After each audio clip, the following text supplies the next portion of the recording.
Bismillahirrahmanirrahim. Assalamualaikum warahmatullahi wabarakatuh. Alhamdulillahirabbil alamin. Segala puji bagi Allah yang telah melimpahkan rahmat dan karunia-Nya kepada kita semua. Baiklah, kami dari kelompok 5 hukum pidana dan saya Siti Azizah Andreani 2030201080 bersama rekan-rekan saya Robbiul Hafiz 2030201071 dan Sarah Anggraini 2030201076. Baiklah, kami akan mempresentasikan materi tentang interpretasi hukum pidana. Pada materi poin pertama, kita akan membahas tentang urgensi interpretasi. Poin kedua tentang penemuan hukum oleh hakim pidana, dan pada poin ketiga jenis-jenis interpretasi. Marilah kita masuk kepada poin yang pertama, yakni tentang urgensi interpretasi.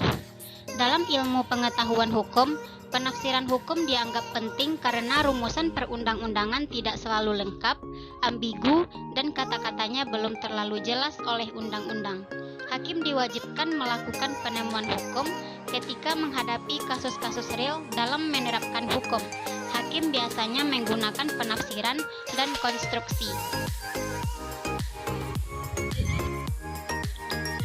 Baiklah, selanjutnya saya Sarah Anggraini akan membacakan poin penemuan hukum oleh hakim pidana.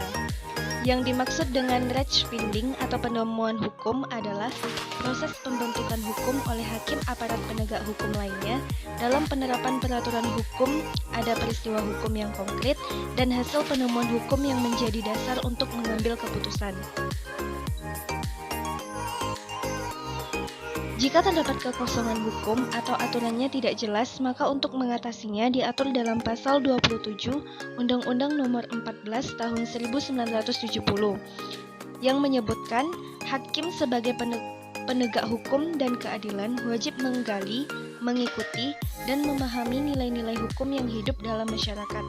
Artinya, seseorang hakim harus memiliki kemampuan dan kreativitas untuk menemukan hukum atau rechtspinding. Ahmad Ali membedakan penemuan hukum, yaitu penemuan hukum metode interpretasi dan penemuan hukum dengan metode konstruksi. Metode interpretasi adalah penafsiran yang dilakukan hakim masih berpegang pada teks undang-undang. Sedangkan metode hukum konstruksi adalah hakim menggunakan penalaran logisnya untuk mengembang lebih lanjut suatu teks undang-undang.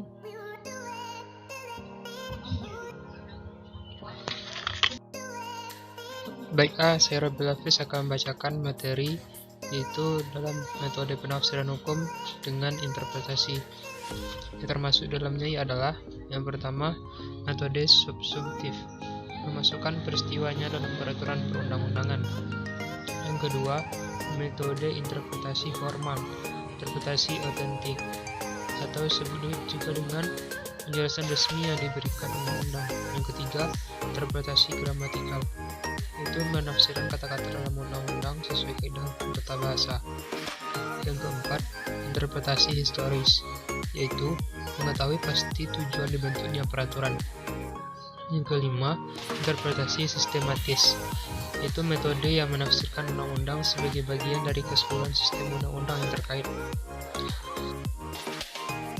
Yang keenam, interpretasi sosiologis, yaitu penyusunan antara peraturan hukum dengan keadaan yang baru yang dibutuhkan masyarakat.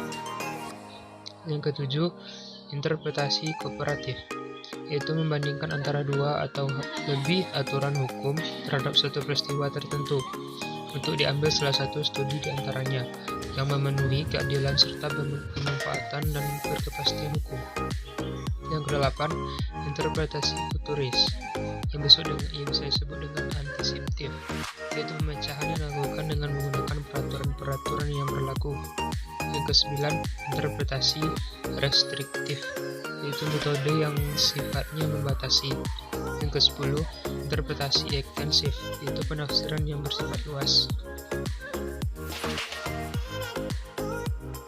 Selanjutnya, yang termasuk dalam penafsiran hukum konstruksi sebagai berikut. Yang pertama, pertama, keargumentum peran analogian, yaitu metode berpikir analogi. Yang kedua, argumentum contrario, yaitu jikalau undang-undang menetapkan hal tertentu untuk suatu peristiwa, maka peraturan itu terbatas pada peristiwa tersebut. Yang ketiga, Rechtsverbinding, yaitu penyempitan hukum yang bisa disebut dengan pengkonkretan hukum. Yang keempat, fiski hukum, yaitu menciptakan suatu yang belum ada atau nyata. Sekian bacaan materi dari kelompok 5. Assalamualaikum warahmatullahi wabarakatuh.